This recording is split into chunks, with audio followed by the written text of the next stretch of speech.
Welcome back to my podcast. This is episode 2, Commanders fans. Today we're going to talk about something every fan knew was coming, but it was necessary. Change after a tough 5 and 12 season.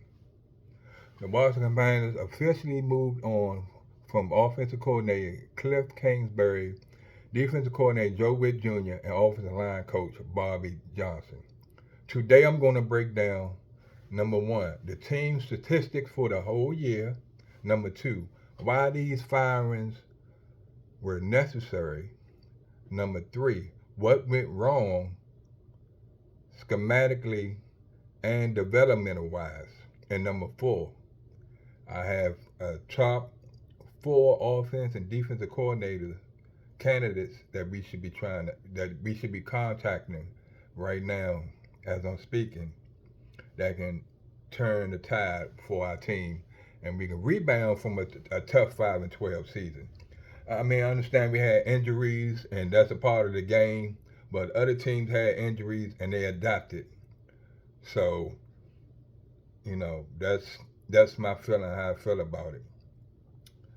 This episode isn't emotional, it's factual. So let's get into it. Offensive points per game, we were bottom 10. Red zone efficiency, we was bottom 8. Third down conversion, bottom 10. Sack rates allowed, which means other teams getting to our quarterback, top 5. We had the most sacks allowed. Turnovers, above league average. Offense identity, inconsistent, non-existent. It didn't. We had no identity. Like 1 week do we run and 1 week we pass. We didn't have an identity. And with the offense, you have to have an identity, something that you can hang your hat on. Like this is our identity. This is what we do best, and we didn't have that. On the defense side of the ball, points allowed bottom 10. Third down defense bottom 5. Explosive plays allowed top 5. It's the worst. Takeaway below league average. Pass defense efficiency bottom 8. Situational defense, that means late games, we gotta have it. We gotta stop them. It was poor. The defense lacked discipline, communication, and situational reliability. You can't win when your defense and offense is like that. You can't win. We have to be consistent, and we have to be even more consistent when the heat is turned up when it's on. Offensive line sacks allowed top 5. Pressure allowed we bottom 10. Run game yards before contact bottom 10. So that pretty much means the running backs can't even get started because the blocking up front is not where it should be. It's not where it should be at. It's not top 5. Penalties above average. We had a lot of offensive penalties, false starts, illegal motions, in critical situations. You can't have that in critical situations, and you definitely can't have that when you're playing against good teams. So that's another thing. Technique and the cohesion never improved over the season, so it never got better. Now, why firing Cliff Kingsbury was necessary? Number one, over reliance on spread concepts with NFL personnel. Number two, poor red zone creativity. When we get down there, we don't.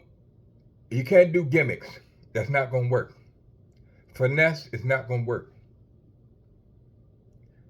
You gotta have a plan, and if this don't work, then we go ahead. But you gotta have a consistent plan to play.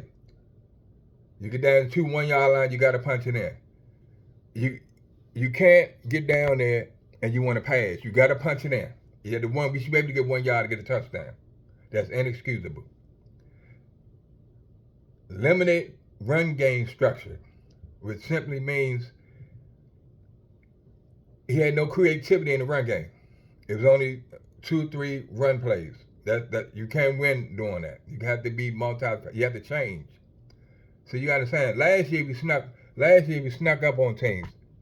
Okay. This year teams were ready, and we had a tougher schedule. So they had a whole year to scout and see our tendencies, what we like to do and what we don't like to do. And even though Jaden Daniels was in and out of the lineup, you have to scheme your game plan according to your roster. No consistent answers versus the pressure. That Minnesota game was very telling. I think that was the worst game out of the whole season.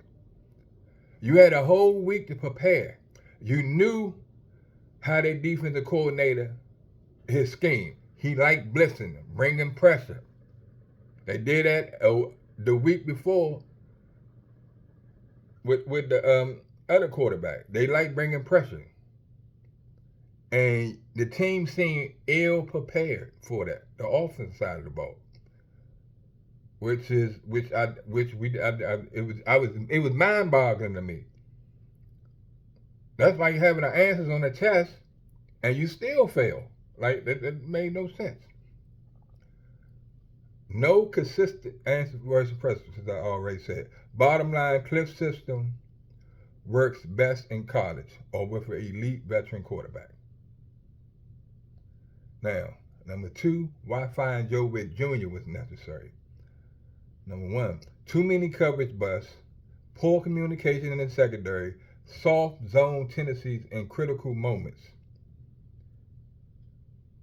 Again, when we gotta have it, third and 2, 3rd and 3, 3rd and 5. Why are you playing 10 yards off the ball? Zone. That makes you gotta get in the wide receiver chest and knock him off his route. You're not gonna stop him if you're playing zone and playing back. That's not gonna work. And we didn't have consistent pressure. We couldn't play man. We couldn't play zone. Whatever it didn't work out. It just couldn't work out. Inconsistent pressure packages and no clear defense identity. Again, just like the offense, defense had no identity. Nothing you can hang your hat on. The defense looked unsure, and unsure defenses lose games. So when you're unsure and you don't know what's going on both sides, offense and defense, you're going to lose games.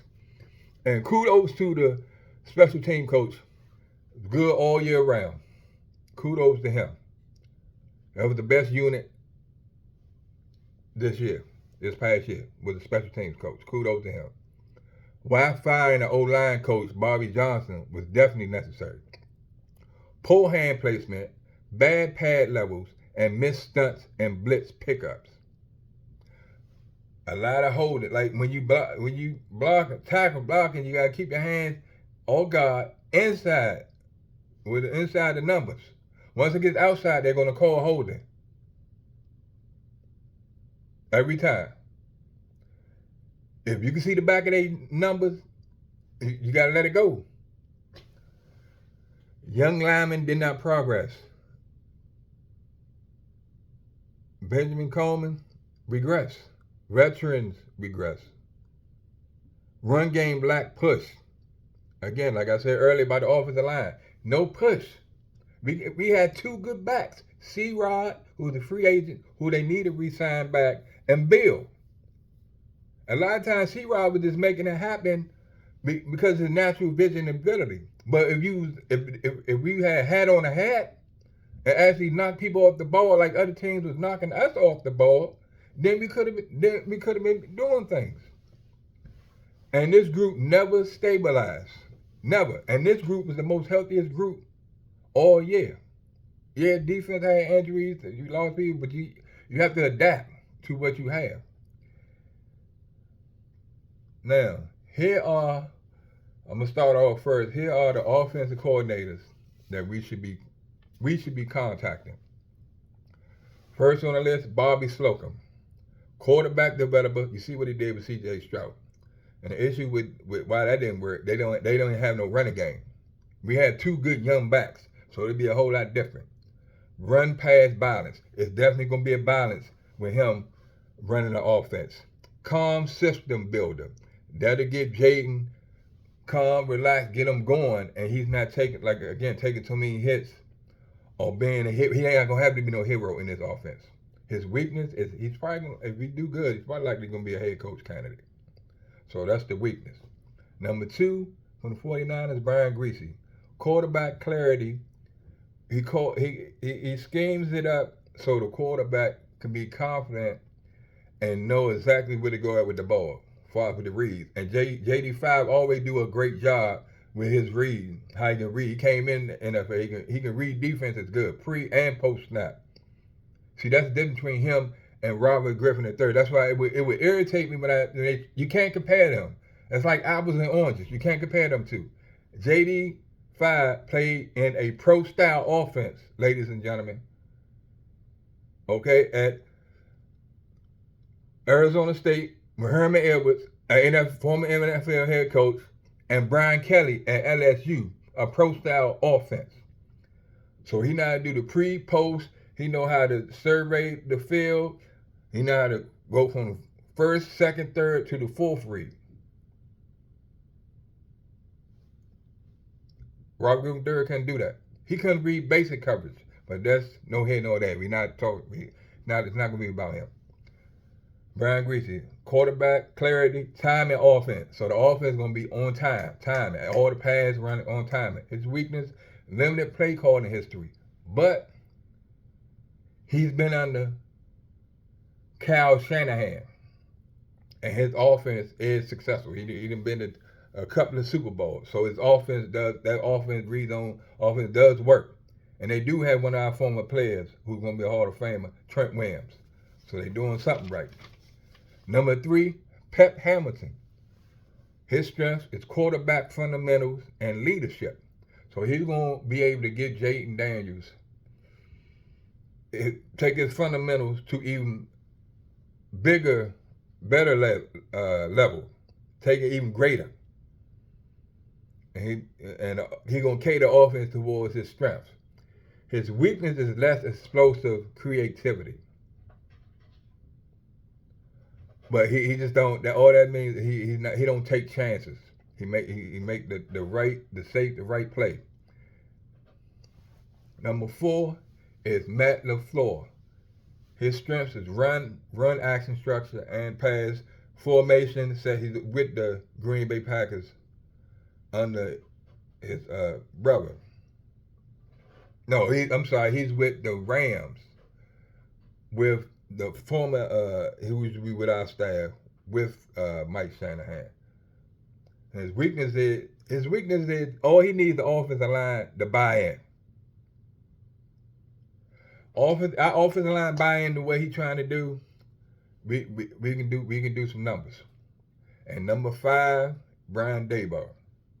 Some people are just meant to be coordinators. I think he'd be an excellent offensive coordinator. And then from what I heard, he really liked JD5. He was trying to move up to get JD5, and he had put JD5 in the best situation possible. And he also worked with Josh Allen, you see what he's doing in Buffalo. Now, here's my 5 defensive coordinators that we should be on the phone with right now. Number 1, Ejiro Evero. Coverage first, modern NFL defense, and limits explosive plays. That's what I like. So we're going to be fundamentally sound. Players going to be held accountable. And he's going to be detail-oriented in what you're supposed to do. His weakness is need patience, roster building. So that's where Adam Peters come in. He just had to be patient get these young people who we're going to have coming, get them coached up, and do great things.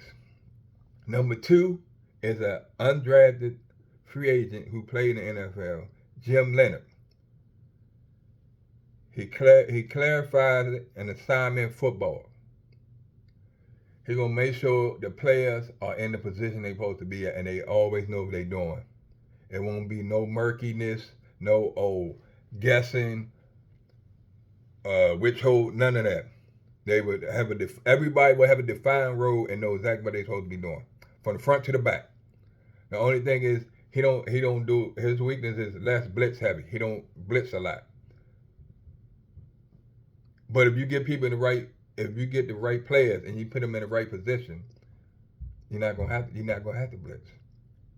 But he can dial it up, but he don't do a lot of blitzing. The next coach is former Atlanta Falcons head coach Raheem Morris. You see what he did with Xavier Watts, 7.5 interceptions, and then defense, the edge rusher, 10.5 sacks.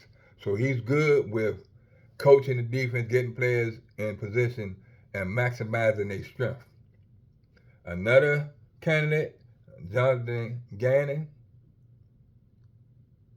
he definitely be a solid one, and then he know the division. Because like I said, most of the time, some guys are better coordinators than they are head coaches, and that's not a bad thing. So, firing Cliff Kingsbury, Joe Witt Jr., and Bobby Johnson wasn't emotional. It was necessary. This roster needs teaching, structure, accountability, and development. If you enjoyed this breakdown, subscribe, share, and stay locked in. Episode 3 is coming, and we're going to do an even deeper dive. Thank you, and y'all have a great day. HTTR, left hand up, Commanders.